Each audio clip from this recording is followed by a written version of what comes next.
It's not the same in the body effects. It's not the same in what it does to help you. Okay, smoking cannabis is generally for mental health. Vaporizing cannabis is generally for mental health. Eating cannabis, edibles, goes through your liver. When it goes through your liver, it's no longer THC.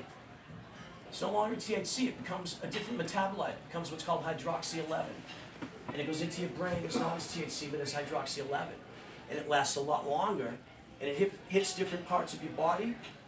And it is definitely way more of a narcotic on your body. It soothes you. It has a neurological effect. When you start to do edibles, you can stop tremors. You can do that with tinctures and by vaporizing, but not to the degree that you can with an edible. So I had a tumor removed from my head 10 years ago now. And it was right on my semicircular canal, which controls my balance and my vision and everything. And I have to do an edible every day. But I was 100% disabled. They told me I would never walk again. 100%. By the time I walked in for surgery, Melissa did my Social Security, not a lawyer, and I made it through on my first round before I even had my surgery. I was in like 40 days. And I literally was like, I'm dying. Am I dying? And I'm like, this is unheard of. So they told me I wouldn't walk again, that I'd never be working again, put me 100% disabled. I was at home, I couldn't even cook because I would literally fall into the stove. I had absolutely no balance. I had a dog that got ill and he had to wear one of those big Elizabethan combs, right? And I was in a one-bedroom home because we had to sell everything we ever owned when I got ill. And the dog and I, when he was ill and I was ill, Melissa would come home, would be They'd be like tangled on the floor together. Oh my God. Him in his cone kissing me. Oh shit, buddy. But through the use of cannabis, not smoking, edibles. Edibles, I always smoked. I've been a recreational user and I've been involved with all of this. And then I got ill in my life. After working with people for decades, I finally got ill and needed this. And so 5 medicines I came off of, 2 of them that were addictive. You know, supposed to be on them forever. And you know, I can only tell you that I use it as an antiemetic. Okay, so I use a cookie in the morning. I make my own indica because of my situation. I have 2 replacement knees, raced motorcycles, and was a roofer. So I got one arm 6 inches longer than the other from smashing things. 2 replacement knees, broke my back. Was in a full body cast for a year. And I'm on nothing but cannabis. I was never on anything but cannabis until I got my tumor, and then they put me on all kinds of crap. So every day I need an indica cookie for the pain, but it takes away my dizziness. Without it, I'm just like, you know, I feel like I'm floating all the time, and I just have no connection to the ground. And I really can't see you guys in the back. I have to get closer to actually see the faces. When I brush my teeth, I can't see in the mirror. Can't see myself. When I get a chill, I'll fall right over. I can take a hard slam, but I can't take a light, gentle touch. Something about the little vibrations on my head. I know that feeling. It just freaks you out. I just want to knock somebody out. Right? Yes. But I can go on 1 foot. Nice. Good job. So it's been 10 years. It took me 5 years to get through to, I had to get my knees replaced because of my balance and everything else just so that I could walk straight. Because once I was messed up and they were like, you got a knee that's kicking out on you. You're never going to get your balance right until we fix your knees, get you into a really good program. My brother was a physical therapist, so he really helped me hard. They were like, walk on flat ground. And he literally took me to the woods where there was huge rocks and was like, no flat ground. You're going to learn to keep your head this way and learn to walk. And he just beat it into me. But he was right because it worked for me. So what I'm trying to say is you can use cannabis. You can use it for migraines. You can use it for slight headaches. You can use it to lower your blood pressure.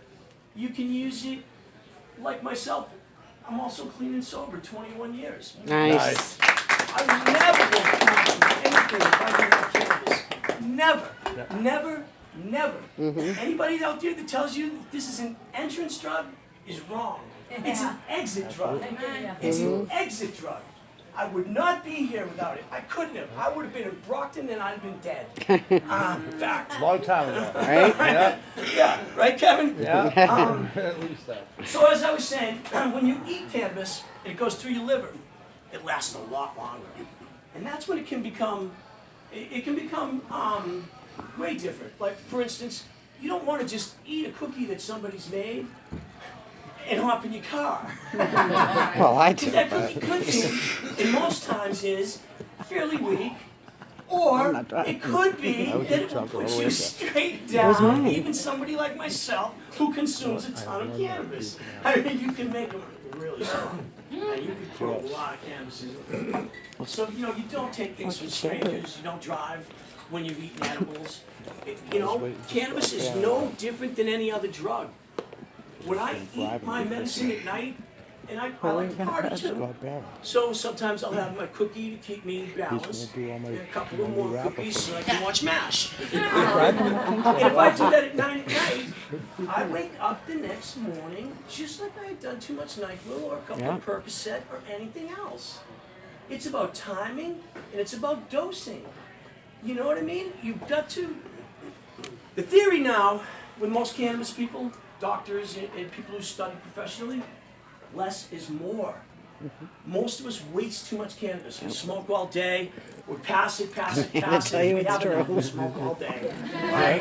I mean, we've been in circles where there's 6 joints going between 4 of us. Right? Because everyone's got something they want you to try. It's like- Can we still get my house step outside for a minute? So what we're finding, and I learned a lot from Dr. Dustin Sulak up in Yep. Maine, and he was my physician a few years ago. And we have a doctor that teaches my science class in his course now. Nice. So, Yep. he was here a couple of years ago, and now he's back. He's also a police officer. He loves cannabis. He's a Nice. doctor, a police officer, and he teaches cannabis with me, and he has for like 5 years now. Where was I? Cannabis. Most questions too much. Most questions too much. So here's the thing. It's almost like when you're consuming sugar, Yep. and you're consuming sugar, and then what happens is they make high fructose corn syrup. High fructose corn syrup is like 2,000 times more strong, more sugar in it than Tupelo honey, which is like one of the strongest sugars you can make, right? I don't know, what's our strongest sugar that is natural? Some type of honey, I would imagine. The Manuka honey Right? is supposed to I'll be the use best. example Tupelo honey because I love that song. So if you take high fructose corn syrup and you start drinking that, right, your body can't handle it. It literally goes racing past the absorption places for your sugar.